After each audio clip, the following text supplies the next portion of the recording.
আজ বানিয়ে দেখাবো কাঁকড়ার ঝাল।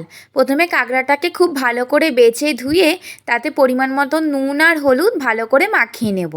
এবার কড়াইতে তেল গরম করে নুন হলুদ মাখানো কাঁকড়াগুলো কিন্তু খুব ভালো করে আমি ভেজে নেব। কাঁকড়াগুলো কিন্তু আমার খুব ভালো করে ভাজা হয়ে গেছে।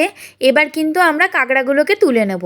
ওই কড়াইতে দিয়ে দেবো একটু বড় বড় করে কেটে রাখা আলু। এবার আমি নুন আর হলুদ দিয়ে আলুগুলোও কিন্তু খুব ভালো করে ভেজে নেব। আলুগুলো আমাদের খুব ভালো করে ভাজা হয়ে গেছে। এবার আমরা আলুগুলোকে তুলে নেব। ওই তেলের মধ্যেই আর একটু তেল দিয়ে তাতে ফোড়নের জন্য দিয়ে দেবো তেজপাতা, গোটা জিরে আর গোটা গরম মশলা। এবার আমি তাতে দিয়ে দেবো কুচনো পেঁয়াজ। পেঁয়াজটা হালকা করে নাড়াচাড়া করে নিয়ে তাতে দিয়ে দেবো বেশ অনেকটা কুচনো টমেটো।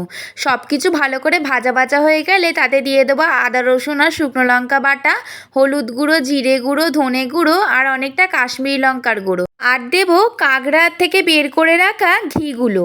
এবার সব কিছু মশলা ভালো করে কষিয়ে নিয়ে মশলা থেকে তেল ছেড়ে গেলে তাতে দিয়ে দেবো ভেজে রাখা কাঁকড়া আর আলুগুলো। সব কিছু দিয়ে ভালো করে কষিয়ে এবার আমি এতে দিয়ে দেবো পরিমাণ মতন জল আর সামান্য একটু নুন দিয়ে হালকা করে নাড়িয়ে ভালো করে ফুটতে দেবো। আমাদের কাঁকড়া কষা কিন্তু একদম রেডি হয়ে গেছে। নামানোর আগে ওপর থেকে শাহি গরম মশলার গুঁড়ো ছড়িয়ে নামিয়ে নেব।